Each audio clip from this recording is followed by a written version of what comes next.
And here we are. Happy Friday, everyone. My name is Lucy Gray, and welcome to Actionable Innovations Conversations.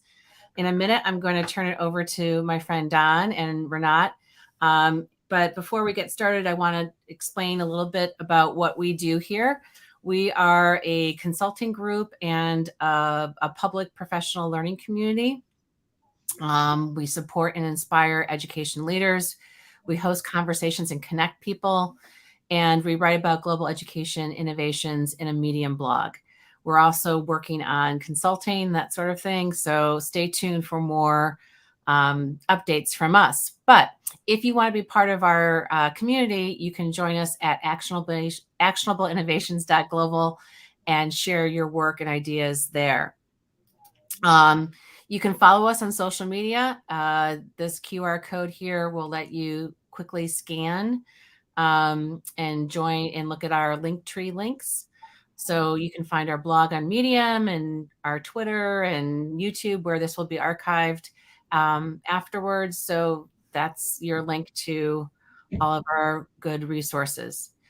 Upcoming is a conference that we are running. We are hosting a longer than 24-hour period online virtual conference. It's completely free for educators, and it's focused on global education innovation. It's taking place November 18th through 19th, and the call for proposals ends next Tuesday. So if you're interested in attending, again, you can visit the link that's there, or you can scan the QR code. We have about 500 people registered right now, actually 550 or so. From many different countries, and we have over 65 presentations ready to go for you. So everything will be recorded, and you can jump in when it's convenient for you. But that's taking place November 18th and 19th. Today, if you're joining us, please say hello in the chat so that we know that you're there, and feel free to add comments throughout the conversation today. And you can put your Twitter handle or your LinkedIn profile link in there if you want to connect with people. And the hashtag that we use on Twitter is GlobalEd22. If you're watching on LinkedIn Live, just be aware that we cannot see your comments. It's a limitation of LinkedIn Live interacting with Hop-In, which is our webinar platform, or StreamYard. So just be aware of that, but I'll be monitoring it, and we'll try to pass on comments to Rinat and Don as we get going. So without further ado, I'm going to turn this over to Don to introduce his friend and colleague and conspirator, and we'll take it from there. Thanks for coming, Great. Rinat. Thank you. Yeah, thanks, Lucy. Hey, Rinat, how's it going? Great to be here. Great to speak with you. No, we're really delighted to have, and I will say this up front, one of the most creative educators I've ever worked with. And hopefully we can get back and get doing some more projects together. But just a brief overview for everyone out there. I met Rinat back in 2007, maybe, I think it's that. So our friendship goes right back, and our work history right back to then. When I was the director of innovation at the school at Columbia University, the lab school that's part of Columbia University. And Rinat, you came in to do a rebrand, right, Rinat, of all the school materials and website and stuff, wasn't that? Yes. I think initially, though, it was the project that we did together that really kicked off our relationship. Right. The project My Way. Yes. So I'll show a video in a second, but Rinat and I go way back of working as educators, and really our sort of tagline was bringing the outside in, all about bringing people who aren't necessarily educators into schools and in front of the kids. And sort of like in a way, how I model my teaching, I bring in experts from everywhere to my classes, my entrepreneurship and design thinking classes I teach at Marymount, and my design thinking class that I teach up at Teachers College, Columbia. Rinat is also a former professor from SVU, where you taught in the products of design. Wasn't that what you thought there, not products of design? Yes, products of design at SVA. Alan Chachnovs leads the program, and we taught there for about 3 years, really helping and teaching how to build a product, brand, idea, get it up from initial ideation all the way through launch. And so kind of taking students through the entire journey of that process. Right. Okay, great. So we'll learn more about Rinat and her work. But just to get a warm up, we're going to start with a few questions from the Proust questionnaire. And for our audience, if you haven't come across that before, it's basically a set of questions that were, he designed, Proust, and you go back to Victorian times. What he did was, Victorians were big into salons, and so they would play this game at salons. And I've taken it and I've adjusted it for sort of EDU folk. And so audience as well, you can answer along, throw it in the chat, and we'll see what happens. So Rinat, here we go. Let's go. What talent would you most like to have? Oh, wow. It has nothing to do with EDU, but I do wish I had the talent to sing. Wow, okay. That is definitely something I cannot do. The talent that I would love to have, Rinat, would be to predict the future. That's a powerful one. Actually, right. That's a little too scary for me. I think that's a power that may turn out in the wrong way. Totally. Okay. Anyone out there answering these questions, Lucy? I'm sorry, you got cut off a little bit. Oh, Lucy, anyone answering any of these? No? Okay. Second question, Rinat. What words or phrases do you most overuse? Maniacal execution and design excellence. Wow. Mine is amplify. I want to amplify everything. Amplify. Okay, let's keep going. When and where are you most happiest? Wow. The where for me is typically surrounded by water in Europe somewhere. The when, it's really independent of a time. It's more about the environment around people, water, nature is probably my happiest place. Wow. Yeah. Actually, Rinat, someone in the chat, James Moynihan, who's actually from the same place as I am, Cork, Ireland, said the one that he would like the talent to have was read minds. So that'd be really useful. Let's see. And so, last one, Rinat. Who is your favorite hero of fiction? Wow, of fiction. Can I request another question? Sure, of course you can. Name a hero in real life? Oh, I would say Christiane Amanpour, hands down. I think she is my hero. Talk about journalistic integrity and just what she's been exposed to and who she's had the chance to speak to and how the influence she has had, and definitely on me, even just, always look to hear what she had to say and her point of view, and just a brilliant mind that I always enjoy. So she is definitely my hero. Yes, I think she's amazing as well. I mean, incredible. I mean, I love listening to her, and yeah, you're right. The integrity and just her background, where she was brought up, everything about her. She's so global, And she can get in the room with the most terrifying individual and just ask the question we all want to ask but would never ask. And I don't know, there's just something pretty magical about her. Right. In the chat, James has put in Jonas Salk. So I don't know who that is, but maybe he'll explain to us. But anyway, okay. So Lucy, did we get anything from outside? Anyone in our chats or LinkedIn or?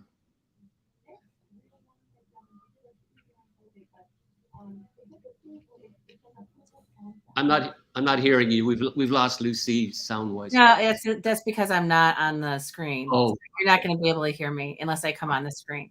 The people that you're seeing are James and Tanya. They're in the LinkedIn chat, so they've been responding. So isn't Jonas Salk the polio guy? Didn't he do the polio vaccine? Oh yeah, he did. Yeah. Okay. All right, so that's one person. For me, I love Christiane, and there's also another journalist, and I'm blanking on her name, but she's intrepid. She's like in the middle of, she's always in Afghanistan or someplace, and she has young children, and she lives in London, and I'm blanking on her name. She's on CNN, and she reminds me very much of Christiane, but like those adventurous women who are fearless. I find inspiring too, because I don't think I've lived my life fearlessly necessarily. So I agree with you, Rinat. I'm going back to the shadows now. Got it. Okay. All right. So today we're going to kick this off. I'm going to show a short video clip, about 2 minutes long, of a project, one of the projects that Rinat and I have worked on. And then let's see what falls out of that with our conversation. Okay, so let me get this up. Let's ourselves, what are we doing that we're not doing right every day? We're asking the students to ask the same questions, and they're helping us in this reinvention. We've been in business for over 30 years, and we do a very good job, and we've got a lot of great products. But you are always trying to push yourself to figure out what's new, what's better, what's different. And it's just so valuable to be able to participate in something where we're getting those insights. This project involves math, it involves science, it involves design, it involves writing, it involves speaking. Every one of the subject areas that we teach is now beautifully integrated, but we're not learning for a test. We're learning for life. We say in life a lot of people are taking the stairs or doing what everyone else is doing. We try to be different here. Our school motto is no fear, go for it, be bold. This wonderful project of back-to-school products designed by students for students. So ultimately, creating products for you. We do this every day, and we're going to bring you into our process. We have to take these ideas, and then we have to go back and figure out, can we actually make this thing? And then which ones do we think we can really sell, and how will we do that? Did you know anything about the design process before today? I never paid that much attention to how everything was deliberate, and so now having to be on the other side, I think it was like we had to pay attention to every detail, so that was a little bit different for all of us. Today you're going to present your big idea, and we're super excited to hear that. The Insta Hanger Bar, and you can push it together and let it go, and it'll instantly fit into any size locker. Our group has come up with the Space Enhancer Case. The locker parts organized. There's a real product in every one of the groups. It's really exciting because it's going to mean something to our customer, and it's going to mean something to our company. But today we bring to you something brand new with colors that are fun. We put it all in one.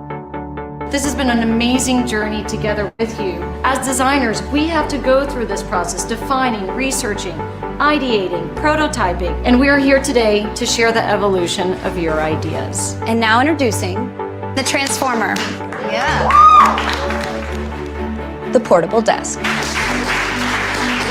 Pac-Man.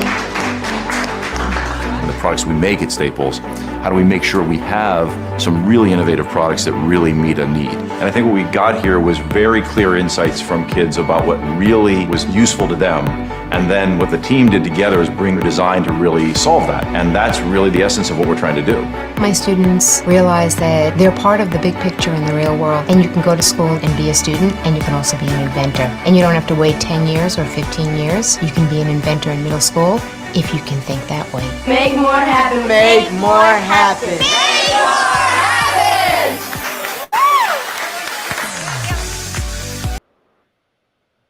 That definitely brought back memories for me, really, really strong ones. It'd be good to right. see I was going yeah, right. That was, I think, 2014 or 15. Yeah, and just to give context to the group, so, a big part of the work that we did together with Dawn in schools was often some of our clients would come to us with really big questions. What is the future of back to school supplies? Or what is the future of the cell phone? Or, how can we design a better sneaker? And what was extremely valuable, not just for us, but also what we found for faculty and for students, is to be brought into this process to actually start to apply some of what they were learning in their classrooms to real life opportunities. So this specific example was for Staples. And they had asked us to redesign back to school supplies, which is a category that they really wanted to build on. And we were like, well, we need to go to the actual core audience. And so the students, as you witnessed there, came up with some amazing ideas. And our job was to collaborate with them and Staples and bring those to life. And they actually went to market. Yeah. And we had 2 runs. Didn't we have two runs of back to school?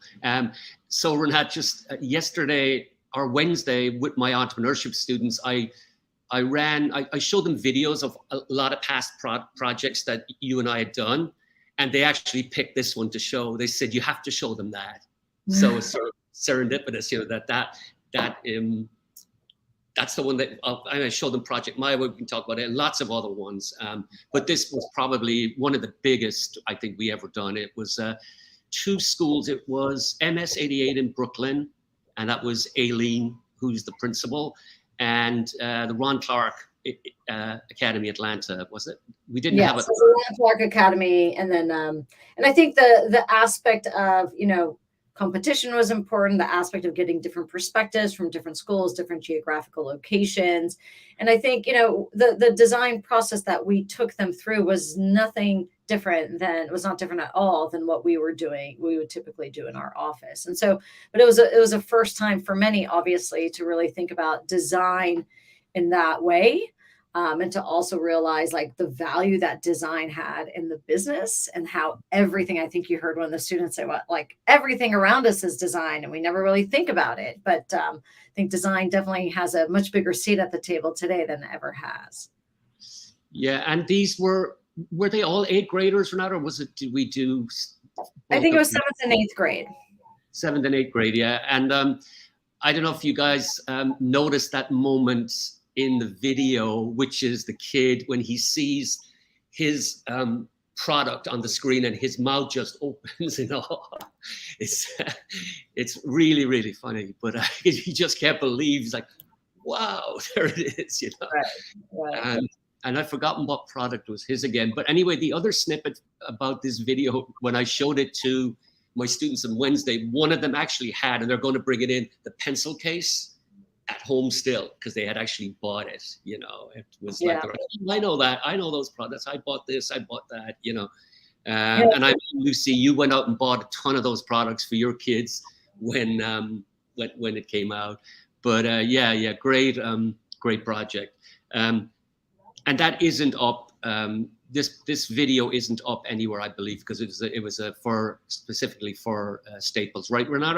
No, it was on Staples' site, wasn't it? It was on Staples' site. I mean, I think the biggest value for the students, for designers as well, it often takes years to see your products hit market, and for them to think about, wow, it was a simple idea that they researched and they prototyped, but to be able to see it fully come to life was a really, really big, very big accomplishment. And was it about a 6-month time period that we spent on that? Yeah, I would say, just to be clear, it wasn't continuous 6 months, but 6 months from beginning to end, and it actually went into production very quickly. But in terms of how, actually, I would say probably 4 months, Dawn, just in terms of our interaction, but touching base, and the entire faculty was involved as well. And I think that was a big part of the success. You really have to have the faculty on board to embrace integrating it into the curriculum. So that was a really big part of it as well. Yeah, and just the logistics for people in the audience, like the sort of timeline was something like the client would pitch to Rinat, she would then pitch to me, and we'd find a school or schools that we would pitch this idea. And as Rinat said, if you didn't have a head of school or a principal that was into this, it just didn't fly. And hence we coined the term pirate principals, which was like principals that just would go do it and support you 100%. And as well as that, you can't do this without faculty, because we would show up to the school every couple of weeks with design boards, taking them through the problem definition, ideating, prototyping. And you saw some of the students' prototypes in that video. And of course, all those prototypes were made from existing Staples products. So we had, Staples gave us, I think it was a $50 voucher, and the kids all went, or I should say students all went to Staples and picked out the sort of materials that they wanted to build out their prototypes. And these were, they were what we call low-res prototypes. They were cardboard and paper and stuff like that. But really, they were incredible. And then what would happen is with those prototypes, we would go back to the studio, and then you'd start the 2D and 3D mock-ups, and eventually they went to China to be prototyped. Or did we build those prototypes out in the US, or was it China? I think it was a combination. Combination, yeah, both. And and eventually, yeah, they got launched on the market, and we sort of, you know, presented this back to the students. I don't know if we ever brought products out to the school. I guess we did, Rinat, right? To MS88 and to Ron Clark. Yeah. Yes, we did. We circled back and we actually brought them in. Staples made a donation to the schools, but they actually got to see their products live and represented back to them. So it was a big full circle, true design end to end. Right, yeah. So Rinat, what would you say, like, what were the highlights of this? And then we'll talk about the pain points as well of this process and working together and trying to launch this product. You know, I think there are different perspectives that would probably give a different answer, but I think from our perspective, it still continues to be, you know, one of the biggest highlights of the agencies. It really checked off every single box. A big part of design is user experience and being able to speak with the core audience of the products, right? We're designing back to school supplies. Like it was for the, you know, the middle schools and that grade. So I think one of the biggest joys was seeing maybe a student who was probably not engaged in their class all of a sudden become extremely engaged in their class through this process of, you know, we can call it design thinking, but just really the process of bringing a product into market. And you would see it in their face, you would see it in their expression, you would see it in their effort and their actual prototype and how much time they would dedicate and devote to try to make this idea become a reality. So I think unanimously, I know we would come back from some of the visits at the school and say, wow, you would see kind of a, you know, night and day shift in terms of their enthusiasm of how they're applying the learning into something that was, you know, real life application. I think the pain points is more around what we heard from the faculty. And it wasn't so much pain point, but it was definitely a shift, right? So on top of everything else, because we had a public school and an independent school at the same time. So on top of everything else that they had to do within a given semester, they were integrating this process, which there isn't a book, there isn't a, you know, quote unquote, typical curriculum for it. And it was also coordinating when we would come and give design feedback and crit and help support the students and troubleshoot with them when they needed it. So I think it was always, like, as simple as it sounds, the scheduling. You know, the students had such busy schedules, the teacher were very busy, and it was about how do we make sure that we provide the support through this crazy schedule that's in front of them, but at the same time, so important for us to be present with the student. So I would say, you know, it was, I think every project that we did, Dawn, we always had to work around the schedules and the busyness of everybody.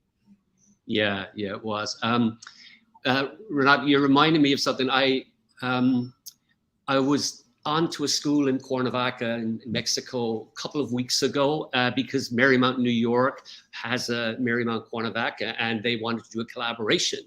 And I obviously never met these guys, but I get on a call with them and with Eric Walters, who's the director of STEM here, and the awesome Tracy R, who's here on the other side of the room, who teaches creative computing amongst other things here.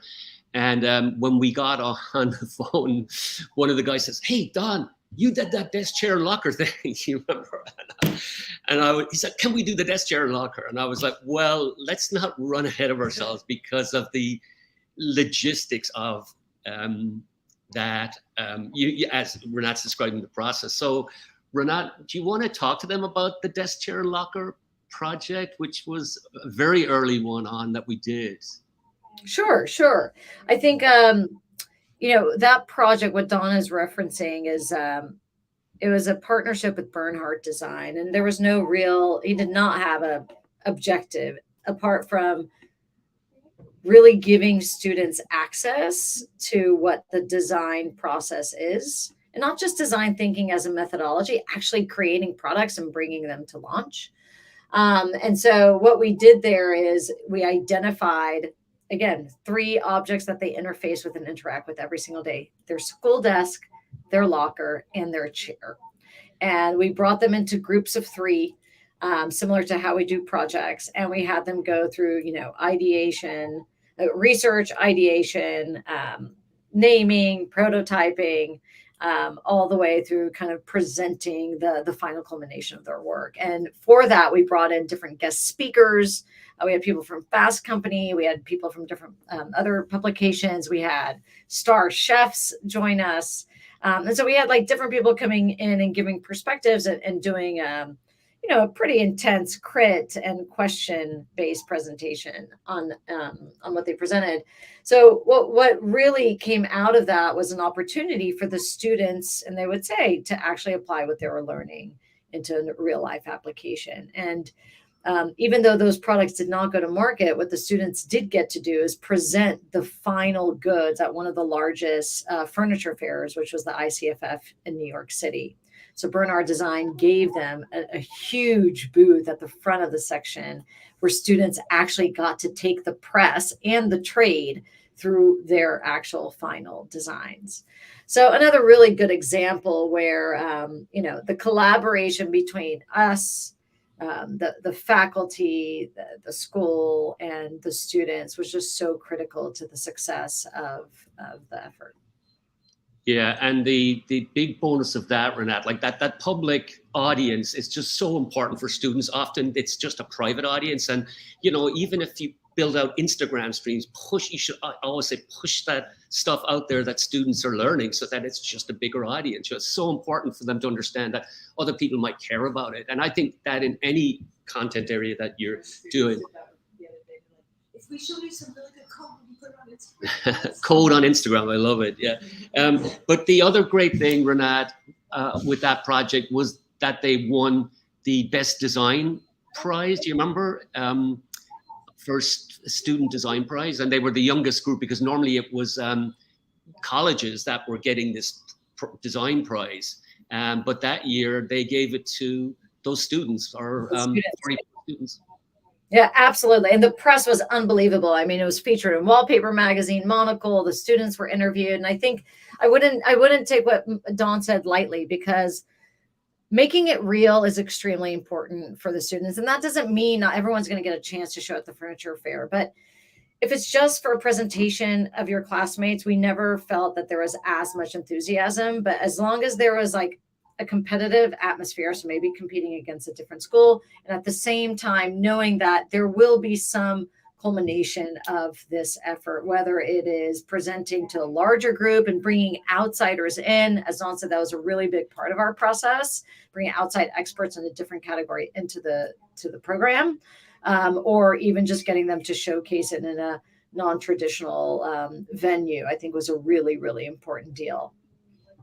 Yeah, it was. Again, I can't emphasize that bringing people from the outside in. I just think getting different points of views in front of students is paramount.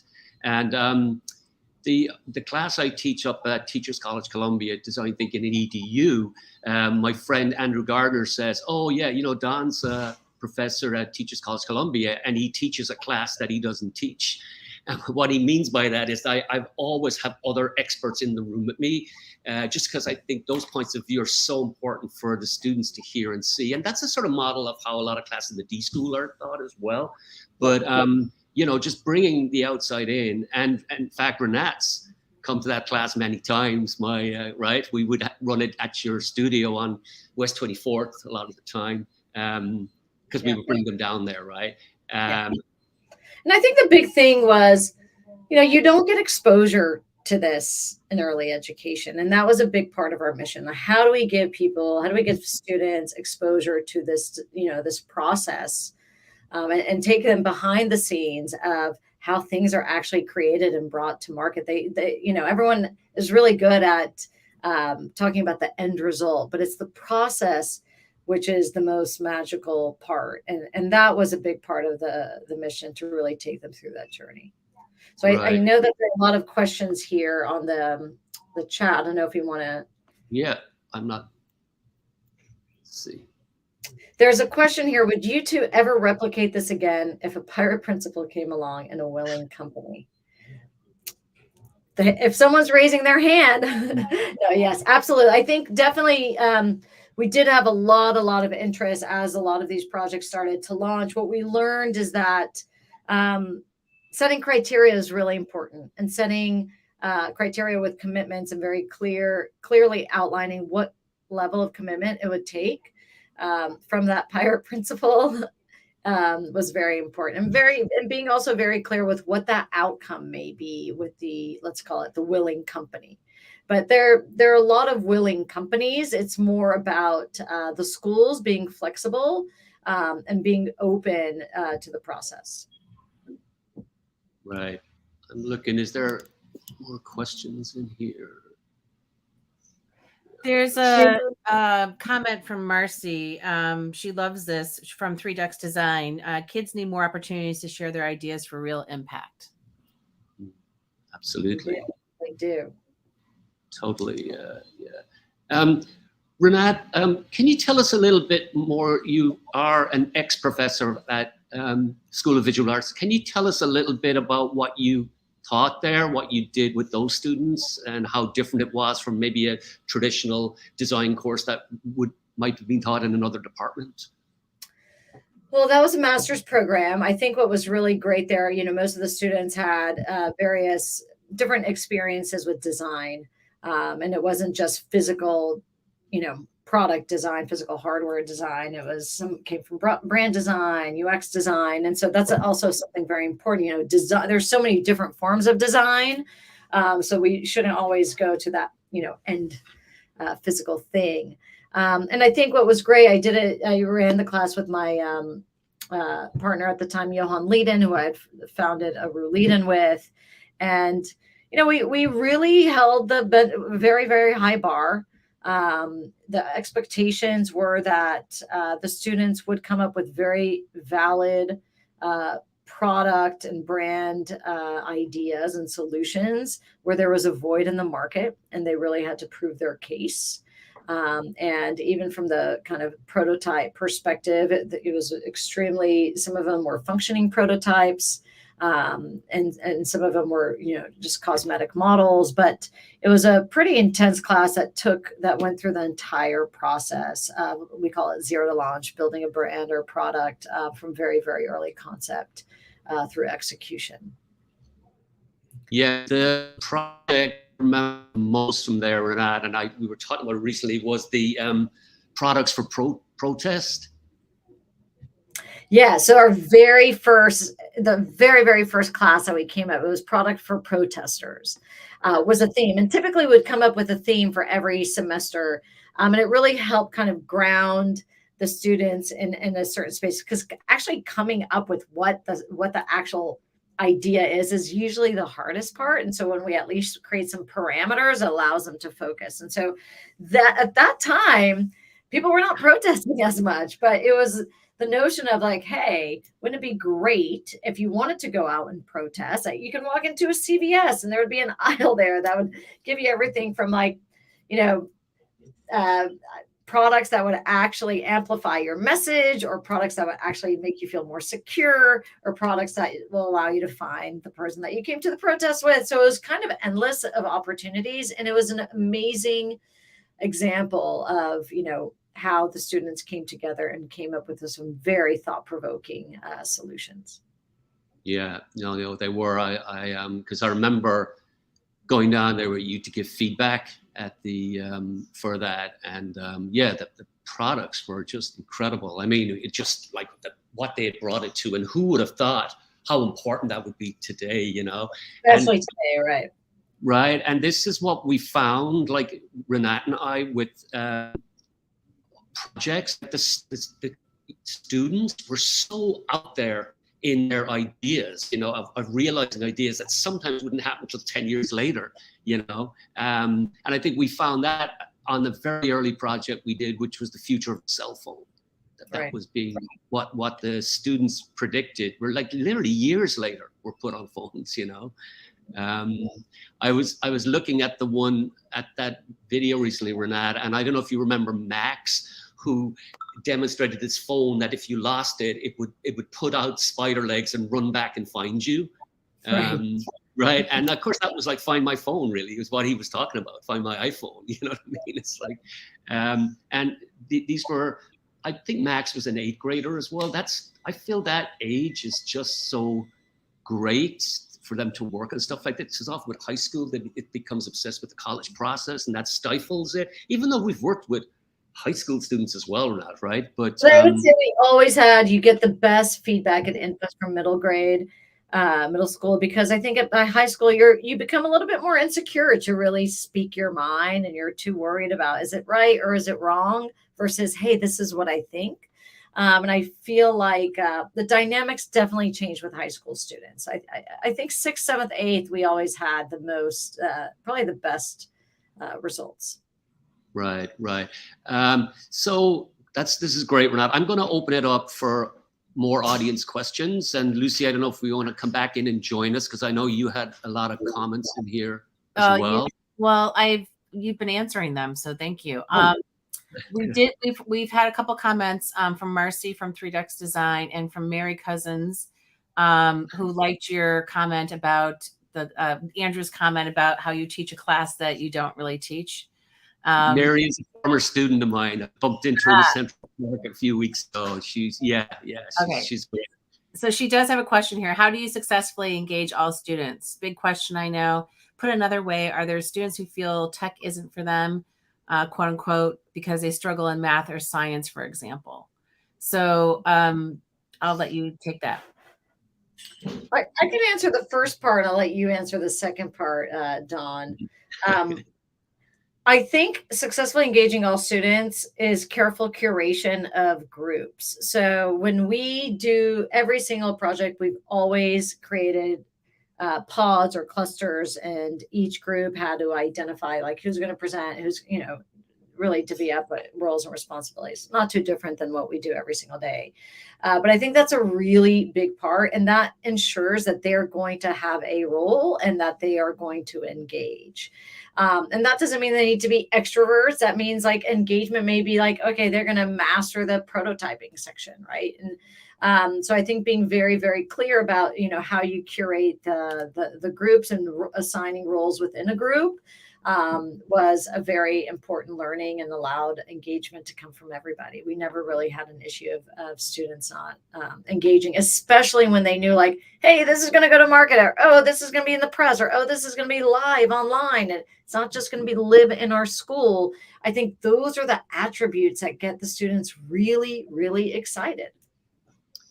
Yeah, and the other thing is just it's in context for them, because so much of education is decontextualized. It's meaningless. But if you find a context, and these were all in their lives. They were desk chairs and locker. They were, what products do I need to go back to school? So there's an instant engagement, Mary, I find, once you contextualize anything for students, and I think it's just not done. It's almost, it seems a lot of teaching is what I call in the abstract. It's just like it's made up. Let's get something real and let's put it in front of the students. The tech piece, I find, is just like most kids are interested in tech because they use it. It's just finding the tech that they're interested in and not the tech that they may not be interested in. And that has expanded a lot in the field, where we're seeing a lot more design and engineering come into schools. And it's not just computer science or coding.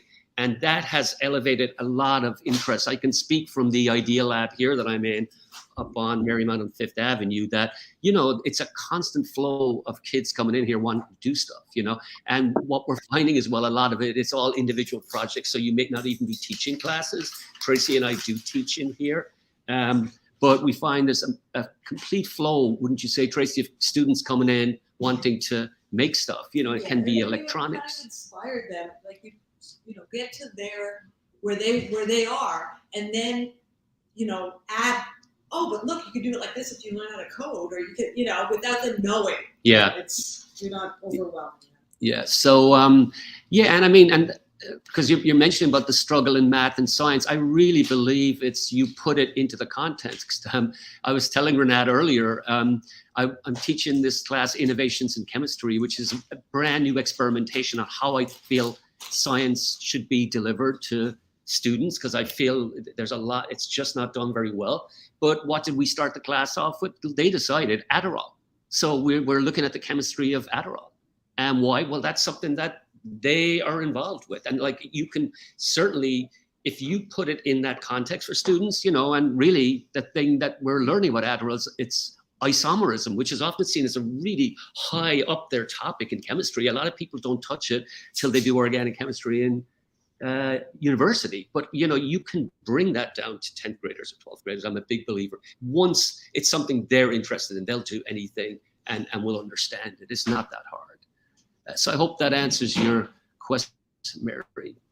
Any questions out there for people? I have a question. So, Rinat, you recently had a big shift in your life from what I hear, and you're moving in new directions. What's next for you now that you've sold your company and are on to new adventures?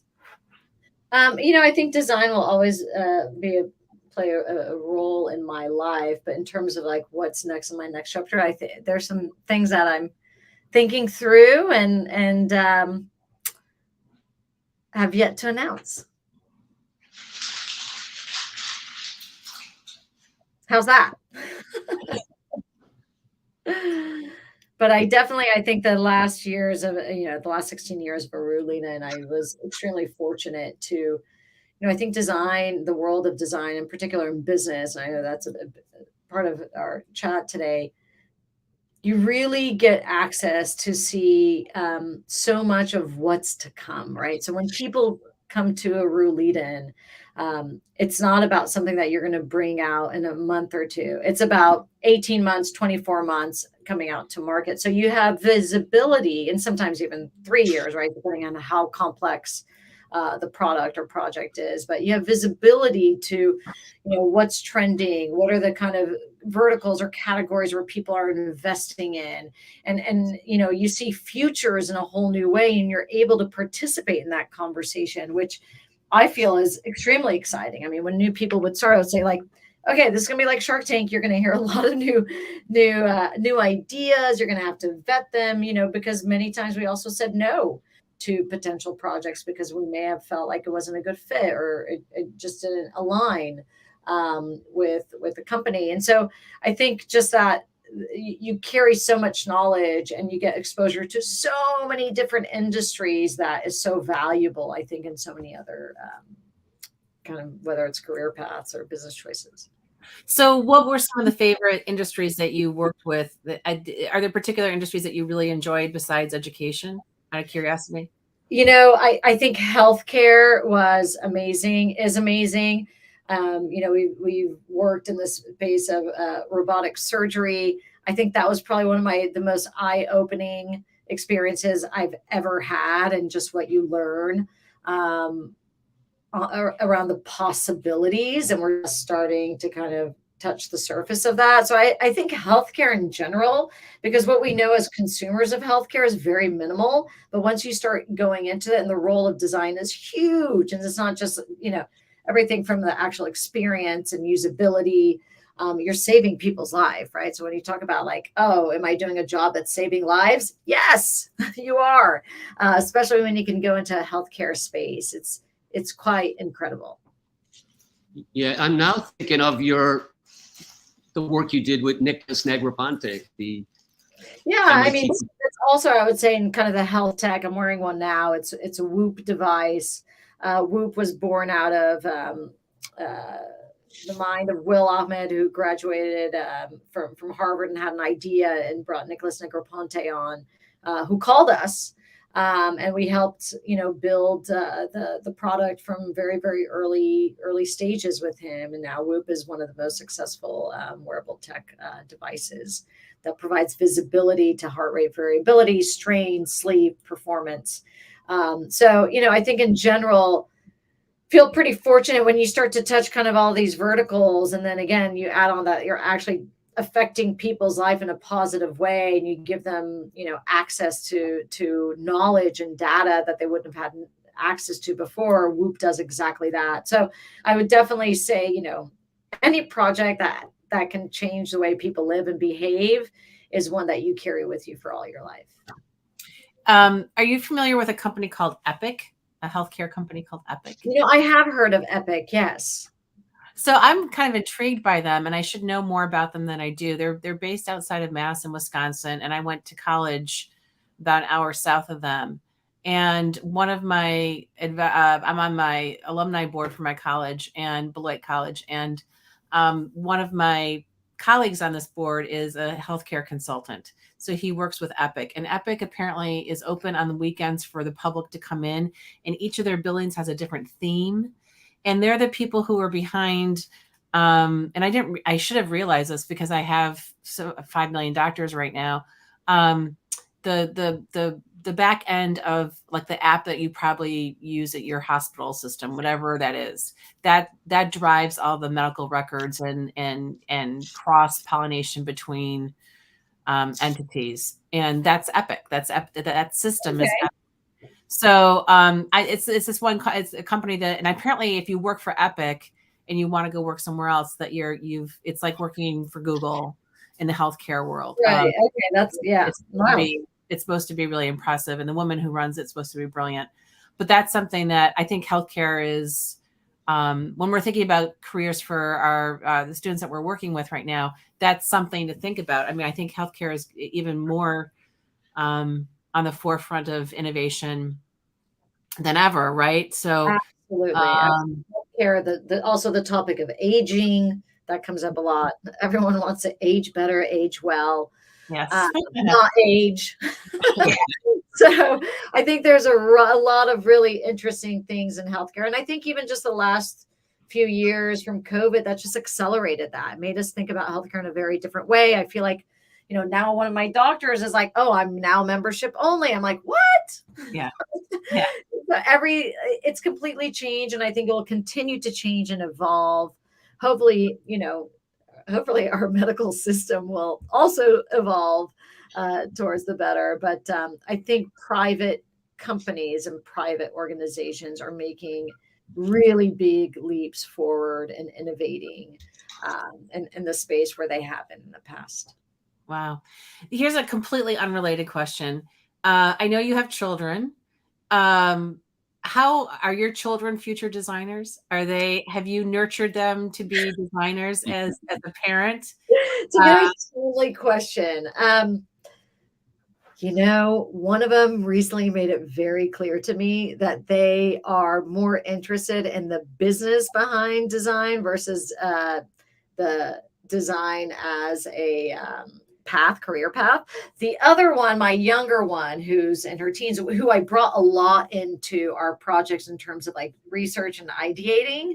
So she's had exposure to the process and she really likes it. So I would say more kind of from a brand strategy, product strategy perspective, yes. But my son was like, Mom, and I think that's okay. Not everybody. And I think our society's become so obsessed with entrepreneurs and you've got to be an entrepreneur and sign up for this entrepreneur class.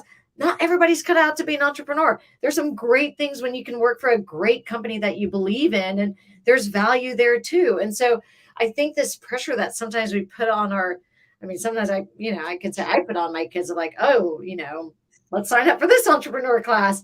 It's not for everybody. And I think that's really important to know. And definitely design, my 16-year-old was very clear, like, I don't think that's my path. I was like, great, find what you're passionate in. I love that. That's great. So here's another question, and then I'll turn it over to Don to wrap us up. So teachers right now, I think, are tired. They're beaten down emotionally, physically, due to the pandemic and due to this kind of, I don't know, backlash on various fronts. And I'm wondering, how do we design? What do we design to help teachers get inspired again? Like, how do we design our way out of the problems that are facing the teacher workforce? And I don't know if there's an easy answer for this or not, but I would love to hear what you and Don think about how do we help teachers feel good about their profession again? Do you want me to go, Don, or you go? Go for it. No, go for it. I'm going to come in from an outsider because I'm not a teacher, but found myself teaching on some occasions. I think like any other industry, you shouldn't feel like you're in this on your own. And I feel like there's a lot of value by bringing outside or creating partnerships or collaborations, and bringing outside voices, and it just creates new engagement. It's new energy, and not just for the, for the teacher, but also the student. And I think every industry needs that. And teaching should not look at the kind of the traditional ways. I think there's nothing wrong with like bringing, and we call them, whether you call it a guest speaker, a guest teacher, an outsider, partner, collaborator. But I think those are extremely valuable. I think it just sometimes uplifts everybody and brings in a new perspective that often is extremely valuable. Yeah, and I would add, Lucy, that it's about navigating ambiguity. The future is ambiguous. And I have to be comfortable with navigating ambiguity. And I feel like that was a big problem with COVID. People lost it because they didn't know how to navigate ambiguity. But the thing is, the future is uncertain. And, it's very ambiguous as well. And there are ways to learn how to be comfortable with ambiguity. And if I could wave the magic wand, I would wave it all over the world and say, make people comfortable with being ambiguous. James, I love what you just put in there. They are natural design thinkers. And I think the earlier also not just expose, but give them opportunities for application in a real world context, the more they get really excited about it. Yeah, totally agree. They are natural design thinkers and natural problem solvers, and they're naturally curious. And why does that disappear? All of the Ken Robinson stuff, the great Ken Robinson, who's not with us anymore, but, about how do you get students to keep being curious, and why do we lose curiosity when we get older? Well, some of us do, some of us don't, but a lot of us do. Well, another thing I'm thinking about a lot this week too, speaking of this, is there's a really good World Economic Forum video that I saw today about soft skills, but I think it was on soft skills, the essential skills that students are going to need going forward. I'll find it and I'll post it in the chat. So I've been thinking about that and thinking about the NWEA scores. You and I talked about this a little bit yesterday, the math scores and the headlines in the New York Times, like, oh my God, disaster. Because, our nationally, our math scores have dipped. And my understanding is that they were dipping before the pandemic. So, it's not, and I don't think it does us any good to sit there and say, it doesn't help with improvement. I think having, wringing our hands about this. So I'd rather see it framed as a challenge. How might we improve math instruction, or how might we engage students in math, or whatever, instead of freaking out about these scores. So that's another problem that we're facing. And I think design could be really helpful in kind of tackling it. But at scale, at this kind of scale that we're talking about for that, I don't know if it's possible. So. Okay, so is there any final questions there? Lucy, that I don't see. We had a comment from Marcy about back to the design process, and that it has, implications for all fields. So she offered that. And then James just made that comment that you saw about young people being natural design thinkers. So that's what we have in the chat. Thank you, Marcy and James and Mary, for weighing in. And if you want to weigh in before we wrap up, this is a good time to post any more comments. In the meantime, Rinat, I want to thank you for coming on the show. It's been great. Always fun. We got to do more of it. Yeah, get some projects going again. But yeah, I mean, if you want to see more of the tools that schools work that Rinat and I did, Rinat recently brought the website back up. It had disappeared for years, right, Rinat? What is it? Someone bought the URL, or what happened again? You never know. Funny things happen out there, but definitely, I'm sure there'll be some new opportunities now. I'm speaking with my son's school, and I think it's amazing how many hand raisers are out there. So the more that we can find these great alliances between schools and companies and designers, I think the more kids can get exposed to this early on, and understand really kind of the making of the products that they use every single day. Right. The half the battle, I will add to that, probably seems to me, and that, Don and I have been exploring kind of consulting work this year, and it's been the business development side of things is really hard, I think, when you're trying to do these kinds of projects that are relationship based, and it's about finding the right fit of those people for your team, and in your case with working with schools and those pirate principles. And so, it seems to me like it's an ongoing thing that people need to do if they want to work on projects like this. You have to keep nurturing those relationships, and hopefully the synergy happens again, right? Yeah. So that you can repeat or do something magical like you did with Staples. Yeah. Yeah. James has a couple more comments. I'll put them up here. Here's one. With working with young people, the younger students in design thinking, steer them into uncertainty. Mm-hmm. And then he also offered this. Oops, did I get that? There we go. Yeah.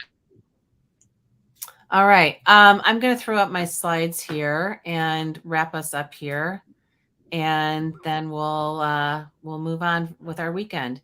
So thank you very much, Rinat, for being here. We really appreciate it. We're excited to have you here. And anytime you want to come back and share your exciting news of whatever's coming next, we'd love to have you. You're always welcome. And here's Rinat's contact information, everyone, if you want to get in touch with her. What's the best way, Rinat? I'm not sure if you're really that on Twitter, but I'm not that active on Twitter. I am pretty active on LinkedIn. So I would say LinkedIn is probably the best way. Okay, great. Awesome. So please connect if you'd like to. And our next conversation is going to be December 9th. That is after our GLOW conference. Jennifer Manise from the Longview Foundation will be here on December 9th to talk about teacher education and global competence. So if you are interested in that, we'd love to have you. You can register at bit.ly/Longview Foundation for our December 9th session. And then you can follow us at Linktree. But I also wanted to make sure I went back to and talked about the conference one more time.